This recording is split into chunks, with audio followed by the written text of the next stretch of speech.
ప్రస్తుతంగా ఒక స్థానం ఖాళీగా ఉంది, ఇంకా ఎక్కడ లేదు ఖాళీగా. కౌన్సిల్లో కూడా ఏమి లేదు. ఒక రాజ్యసభ సీట్ తెలంగాణలో ఖాళీగా ఉంది. పాల్వాయి గోవర్ధన్ రెడ్డి మీకు తెలుసు, మరణించారు. కాబట్టి ఆ సీట్కి కూడా ఎలక్షన్ కమిషన్ వాళ్ళు ఒక ఎలక్షన్ జరపాలి రాజ్యసభ. అది కూడా త్వరగానే చేసేస్తారు వాళ్ళు. ఇప్పుడు కొన్ని రాజ్యసభ సీట్స్కి వాళ్ళు చేస్తున్నారు, బహుశా దాంట్లో కూడా కలుపుకోవచ్చు. సిటిజన్ ఓటర్గా నమోదు కావాలి. రెండోది, ఓటర్ జాబితా చాలా శుభ్రంగా ఉండాలి. అంటే దాంట్లో ఏమి అవకతవకలు ఉండకూడదు, డూప్లికేషన్ అవ్వకూడదు, చనిపోయిన వాళ్ళ పేర్లు ఉండకూడదు. సో దీనికి మీకు ఇంతకుముందు మీకు తెలుసు, పెద్ద పెద్ద పట్టణాల్లో ఆ టేబ్లెట్ని తీసుకొని మా వాళ్ళు వెళ్లారు. కర్నూలు అది డిస్టిక్ హెడ్ క్వార్టర్ని కూడా పూర్తిగా చేశారు. సుమారు 20% ఓటర్లు డిలీట్ చేయడం జరిగింది. అంటే 20% వరకు కూడా అప్పుడు ఏరియాస్ ఉండేవి. సో ఆ ఫేజ్ 2 నౌ ఎక్కడైనా 5 పోలింగ్ స్టేషన్స్ కంటే ఎక్కువ అయితే ఆ అన్ని పట్టణాల్లో కానీ ఊర్లో కానీ అక్టోబర్ నుంచి మొదలు పెడతాం ఫేజ్ 2 టేబ్లెట్. మిగతా చిన్న చిన్న ఊర్లో అలాగే ఓటు జాబితాలో ఏం ప్రాబ్లం ఉండదు. కాబట్టి అది కవర్ చేయడం అక్కర్లేదు. చేయాలంటే నెక్స్ట్ ఇయర్ చేసేస్తాం. ఇప్పుడు నంద్యాల ఉప ఎన్నిక అనేటువంటిది ఉంది కదా సార్. ఇప్పుడు కాలేజీలో ట్రైనింగ్ల కోసం దానికోసమే పిల్లలు అందరూ దండికి వచ్చింటారు. అక్కడ వాళ్ళకు ఓట్లు ఉంటాయి. ఇక్కడ మళ్ళా నమోదు చేసుకుంటే నంద్యాలలో ఇప్పుడు నేను రివ్యూ చేశాను. 2 ఓట్లు నిన్న రివ్యూ చేశాను. ఆ రివ్యూలో ఒక నంద్యాల కాన్స్టిట్యున్సీ నుంచి సుమారు 10,000 అప్లికేషన్స్ పెండింగ్ గా ఉన్నాయి. ఇప్పుడు కొత్తగా ఓటర్గా నమోదు చేసుకోవడానికి అప్లై చేశారు.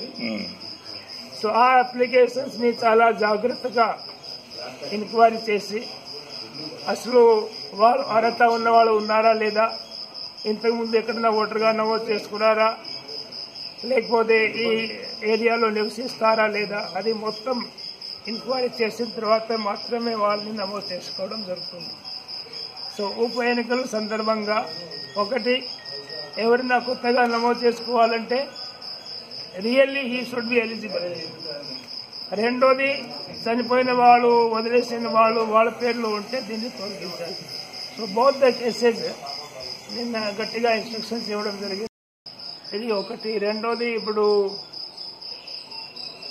మీకు తెలుసు ఇంతకుముందు కూడా జనవరిలో ఒక ప్రోగ్రాం పెట్టాము. కాబోయే ఓటర్లతో మాట్లాడి ప్రజాతంత్ర కోసం మన ప్రజాస్వామ్యంలో ఏమేమి జరగాలి, ఎట్లా జరగాలి, ప్రస్తుతంగా ఏం జరుగుతుంది, దీని గురించి అవగాహన పరచడానికి వాళ్ళతో సమావేశాలు చేస్తున్నాము. 15 to 17 years ఏజ్ గ్రూప్ అంటే 9th, 10th, 11th, 12th ఈ 4 తరగతులు చదువుకున్న విద్యార్థులతో సమావేశం అయి ఇంటరాక్షన్ చేస్తున్నాము. చాలా బాగా జరుగుతుంది. వాళ్ళకి కూడా చాలా మంచి అవగాహన ఉంది. నేను కూడా కొన్ని ఇన్స్టిట్యూషన్స్కి వెళ్ళాను, వాళ్ళతో మాట్లాడాను. సో ఆ ప్రోగ్రాం కూడా 31 జూలై వరకు మొత్తం రాష్ట్రంలో జరుగుతుంది. మూడోది, మీ ఏరియాలో నంద్యాలలో బై ఎలక్షన్ డ్యూ ఉంది. సో ఆ బై ఎలక్షన్ కూడా 6 months లోపలికి, అంటే 12th మార్చ్కి వేకెన్సీ అయింది కాబట్టి 12th సెప్టెంబర్ ముందే కంప్లీట్ చేయాల్సిందిగా ఉంటుంది. కాబట్టి ఎలక్షన్ కమిషన్ వారు దాన్ని అనౌన్స్ చేస్తే నిన్న నేను రివ్యూ చేశాను డిస్ట్రిక్ట్ కలెక్టర్తో కానీ డిస్ట్రిక్ట్ ఎస్పీతో కానీ. సో వాళ్ళు free and fair election conduct చేయడానికి పూర్తిగా ఏర్పాట్లు చేశారు, సిద్ధంగా ఉన్నారు. సో అది ఎప్పుడైనా అనౌన్స్ కావచ్చు. ఎప్పుడైనా అనౌన్స్ వస్తే మొత్తం జిల్లాలో మోడల్ కోడ్ ఆఫ్ కండక్ట్ వచ్చేస్తుంది అండ్ ఎలక్షన్ ప్రక్రియ మొదలవుతుంది. మీటింగ్ పెడతారు. నిన్న నేను కలెక్టర్ గారితో చెప్పాను, ఎప్పుడైనా ఎలక్షన్ అనౌన్స్ అయింది ఆ రోజు మీటింగ్ పెట్టండి. తర్వాత నేను కూడా ఒక రాష్ట్ర స్థాయిలో సమావేశం పెడతాను. తర్వాత అసెంబ్లీ కాన్స్టిట్యున్సీ లెవెల్లో కూడా సమావేశం జరుగుతుంది. సో పొలిటికల్ పార్టీస్, అన్ని రికగ్నైజ్డ్ పొలిటికల్ పార్టీస్తో పూర్తిగా సంప్రదించి బై ఎలక్షన్ కండక్ట్ చేస్తారు. ఇంకొక ఊహాగానా సార్, నంద్యాలలో ప్రజెంట్ మనకు ఢిల్లీలో జరిగిన తీరు కానీ మిషన్లలో ఏదైనా బటన్ నొక్కినా కూడా టీడీపీకే ఓటు పడే విధంగా అధికార పార్టీకే అధికార పార్టీ ఆ మషిన్ కూడా ఇప్పుడు ఈవీఎం ఒకటి ఉంది. రెండోది వివిపేట్ VVPAT అంటే voter verifiable paper trail machine. Voter verifiable paper trail. So ఆ మషిన్ కూడా ఈవీఎంతో కనెక్ట్ చేస్తాం. సో అప్పుడు ఎవరన్నా ఓటు నొక్కిస్తారు ఏ పార్టీకి, ఆ ప్రింట్అవుట్ వస్తుంది బయటికి. ఆ ప్రింట్అవుట్ కూడా ఒక డ్రమ్లో పడిపోతుంది. కావాలంటే దీన్ని కూడా కౌంట్ చేసుకోవచ్చు, ఏదైనా ఎవరికైనా అభ్యంతరం అనుమానమై. కాబట్టి అలాంటి ఊహ అసలు ఉండకూడదు. అంటే వెంటనే డ్రమ్లో పడిపోతుంది. ప్రిజర్వ్ చేస్తాం. తనకు తెలిసింటుంది. ఇప్పుడు నేను వేస్తాను ఓటు, మీకు తెలుసు కదా, మీకు కనిపిస్తుంది. వాళ్ళని ఓటర్గా నమోదు చేసుకోవడానికి ప్రత్యేకంగా ఒక ప్రోగ్రాం 1 జూలై 2017 అంటే 1 జూలై ఈ జూలై నుంచి 31 జూలై వరకు పెట్టడం జరిగింది. దీని మూలంగా ప్రతి ఒక్క బూత్ లెవెల్ ఆఫీసరు ఇంటికి వెళ్ళి అక్కడ ఎవరైనా ఎలాంటి ఓటర్స్ అయితే వాళ్ళ దగ్గర నుంచి వివరాలు సేకరించి వాళ్ళని నమోదు చేసుకుంటారు.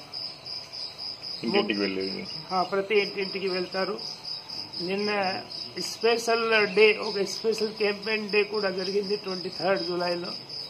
అప్పుడు నేను చూశాను, చాలా మటుకు బూత్ లెవెల్ ఆఫీసర్స్ ఇంటికి వెళ్ళారు.